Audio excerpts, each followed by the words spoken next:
मित्रों जय हिंद। खेती ज्ञान गंगा के यूट्यूब क्लास में आप सबका स्वागत है। त्रिकोणमिति के पार्ट 1 में आप लोग बेसिक सूत्र पढ़ चुके हैं कि 6 त्रिकोणमितीय अनुपात है, sine, cos, tan, cot, sec, cosec, और उनका अपोजिट आप पढ़ चुके हैं। इस वीडियो में हम इसके आगे देखेंगे।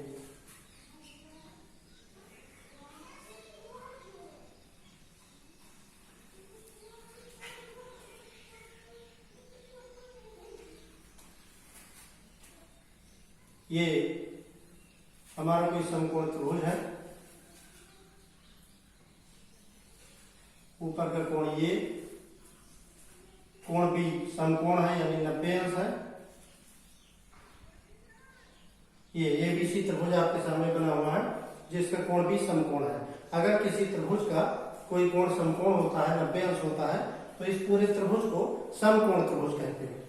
किसी भी त्रिभुज के तीनों कोण 90 अंश नहीं हो सकते, क्योंकि एक प्रतिबंध है, त्रिभुज के तीनों कोणों का योगफल 180 अंश होता है, और यदि तीनों 90 हो जाए तो 9 त्रिक 27 हो जाएगा, जो त्रिभुज के नियम से गलत है। तो बाकी दो कोण जो हमारे हैं ये जुड़ करके, यानी कोण ये और सी जुड़ करके 90 अंश होंगे, और 90 कोण भी अकेला है। तो इसमें आप लोग पढ़ चुके हैं कि 90 अंश के ठीक सामने की भुजा जो होती है इसको हम कहते हैं कर्ण। 90 अंश के ठीक सामने की भुजा कर्ण है, और नीचे की भुजा है आधार। ये सीधी भुजा है लंब।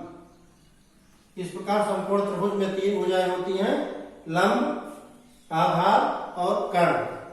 यदि आपको कर्ण की परिभाषा निकालना है, किसी को बताना है, पूछना है, तो जान लें 90 अंश के सामने की भुजा को कर्ण कहते हैं, अथवा किसी समकोण त्रिभुज में जो भुजा सबसे बड़ी होती है उसे हम कर्ण कहते हैं। लंब, कर्ण, आधार में आइए देखें कि जब हम कोण सी पर थीटा लिखा हुआ है, जब हम यहां नीचे वाले कोण से संबंधित त्रिकोणमितीय अनुपात लेकर चलते हैं तो हम इस अपने त्रिभुज को सीधा देखेंगे, यानी आधार जो है ये आधार रहेगा, लंब जो है ये लंब रहेगा, कर्ण कर्ण रहेगा।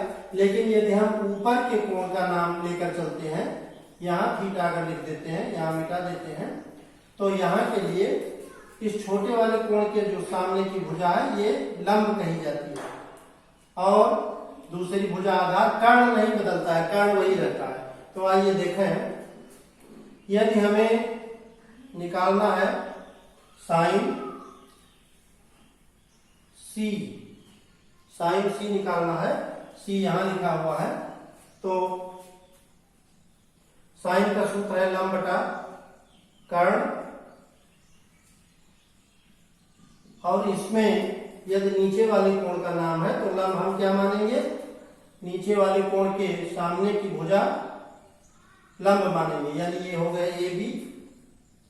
ए बी, और कर्ण है ए सी। अगर इसी में ऊपर वाले कोण का सूत्र निकालना है, साइन ये निकालना है इस कोण के लिए, तब क्या करेंगे, ऊपर वाले कोण के लिए निकालना है तो हमारा ये हो जाएगा, उसके सामने की भुजा लंब हो जाएगी, यानी बीसी लंब हो जाएगा, बीसी, और कर्ण वही रहेगा एसी। इस पे अंतर ध्यान से समझें। साइन सी यानी आधार के कोण से संबंधित त्रिकोणमितीय अनुपात निकालने हैं तो हम त्रिभुज को सीधा सीधा देखेंगे, यानी नीचे की भुजा आधार और बगल की भुजा लंब और सबसे बड़ी भुजा कर्ण है। लेकिन यदि ऊपर के कोण से हम चलेंगे तो पहले से संबंधित लंब और आधार एक दूसरे में परिवर्तित हो जाएंगे, लंब हो जाएगा आधार और आधार हो जाएगा लंब। इसी प्रकार से कॉस सी निकालना है तो कॉस बराबर है आधार बटा कर्ण, आधार बटा कर्ण, आधार है बीसी और कर्ण है एसी, तो हो जाएगा बीसी बटा एसी। यदि ऊपर वाले कोण से संबंधित चीज है, कॉस ए निकालना है हमको, तो यदि हम ऊपर वाले कोण से संबंधित त्रिकोणमितीय अनुपात का मान हमको निकालना है तो क्या करेंगे, पहले की स्थिति परिवर्तित हो जाएगी, यानी जो हमारा आधार था ये लंब हो गया, लेकिन हमें जरूरत है आधार की, तो लंब आधार बन जाएगा, यानी ये हो जाएगा AB अपान AC।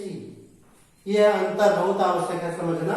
यदि हम नीचे के कोण से संबंधित त्रिकोणमितीय अनुपात निकालते हैं तो हम अपने त्रिभुज को सीधा सीधा देखेंगे, और यदि हम ऊपर कोण से संबंधित त्रिकोणमितीय अनुपात निकालेंगे तो हम हमारा लंब आधार बन जाएगा और आधार लंब बन जाएगा।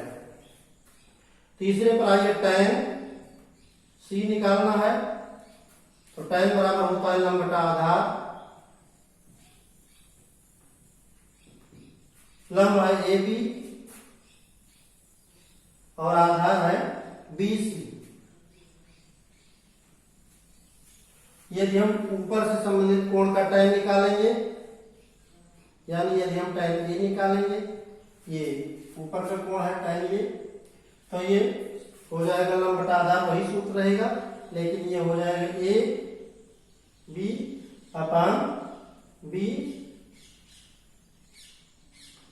माफ कीजिएगा, ये जब ऊपर के कोण का नाम लेंगे तो हमारा ये आधार लंब बन जाएगा, यानी BC, और लंब हो जाएगा AB। इस तरह से दो न्यून कोणों से संबंधित, जो आधार का न्यून कोण है उससे संबंधित और ऊपर के कोण से संबंधित त्रिकोणमितीय अनुपात का मान निकालेंगे तो ये आपस में बदल जाएगा। अब आइए देखें, इसी प्रकार से यदि हम साइन C की जगह पर कोसेक C निकालेंगे तो ये मान बदल जाएगा, साइन A की जगह पर कोसेक A निकालेंगे तो ये मान बदल जाएगा। अब आइए आगे देखते हैं।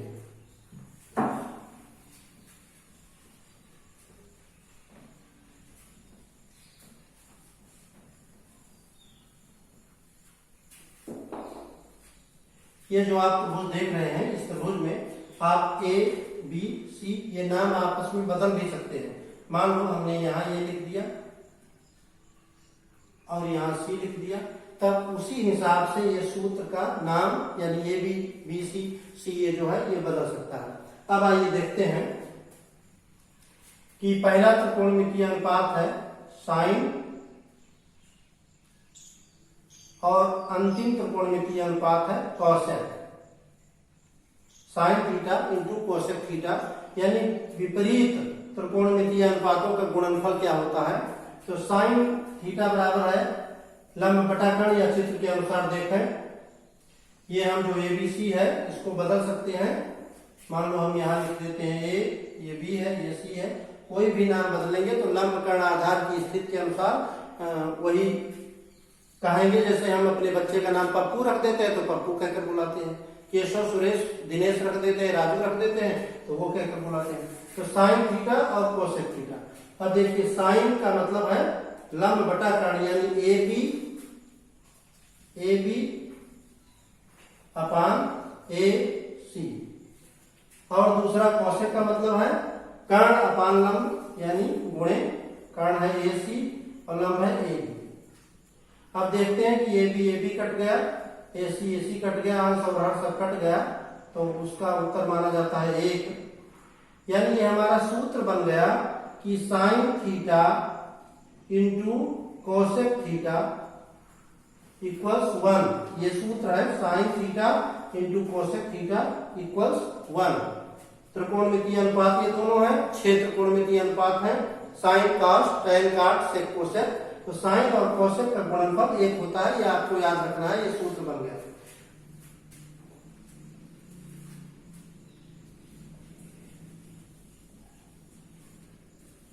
इसी प्रकार दूसरा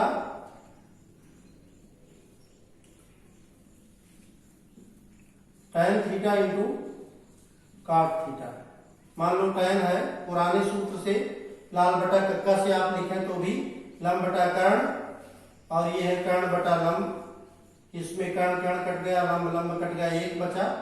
यानी हमारा सूत्र बन गया tan theta into cot theta equals 1। ये दूसरा सूत्र बन गया।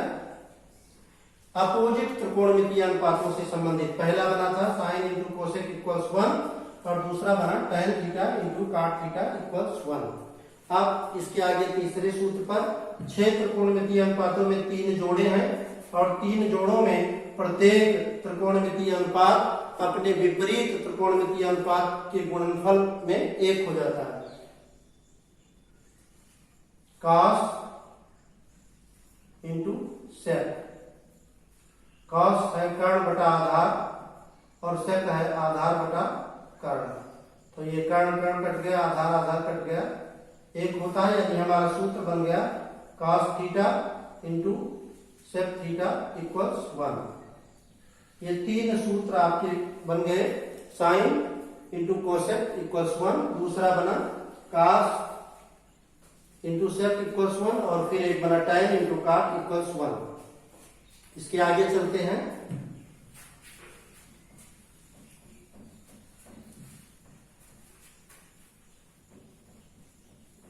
अब यदि आपसे पूछा जाए कि ये दो त्रिकोणमितीय अनुपातों को आपने समझा दिया, यदि सभी त्रिकोणमितीय अनुपातों को एक तरफ से लिखते चले जाएं या इंटू के रूप में लिखते चले जाएं तो उसका मान क्या होगा? आइए, बड़ा रोचक प्रश्न है, देखते हैं। पहला त्रिकोणमितीय अनुपात है साइन थीटा, दूसरा कॉस थीटा, तीसरा टैन थीटा, चौथा कॉट थीटा, पांचवा सेक थीटा और अंतिम कॉसेक थीटा। अब ये 6 त्रिकोणमितीय अनुपात एक तरफ से लिखे हैं, इनके बीच में इंटू यानी गुणे का निशान है, बीच में गुणे लगाएं या ना लगाएं। अब इनका मान ज्ञात करना है कि क्या सभी त्रिकोणमितीय अनुपातों को यदि गुणा के क्रम में लिख दिया जाए तो इसका मान क्या होगा। तो साइन है लंब बटा कर्ण, कॉस है आधार बटा कर्ण, टैन थीटा है लंब बटा आधार, कॉट थीटा है आधार बटा लंब, सेक थीटा है कर्ण बटा आधार और कोसेक थीटा है कर्ण बटा लंब।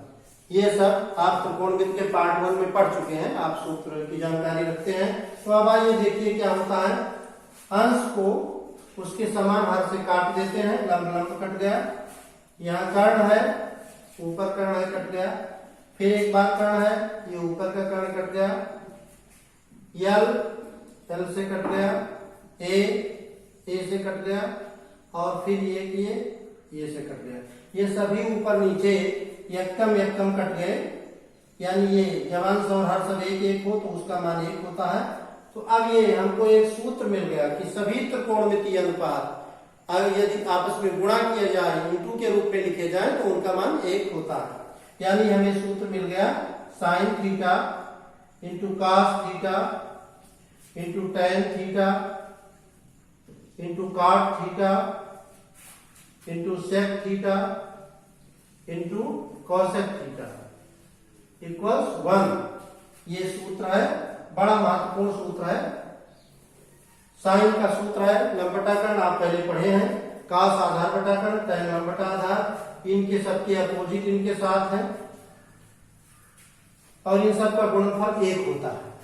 अब आपने कुल मिलाकर के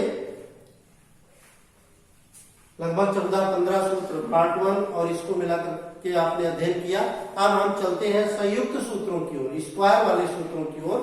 तो इतना आप लोग तैयार करें, मेहनत करके पढ़ें। यदि कोई चीज समझ में नहीं आती है, कोई टॉपिक नहीं क्लियर होता है तो आप लोग कमेंट बॉक्स में लिखें और यदि चैनल को पहली बार देख रहे हैं तो चैनल को सब्सक्राइब करें। इसके आगे मिलते हैं फिर अगले वीडियो में। नमस्कार।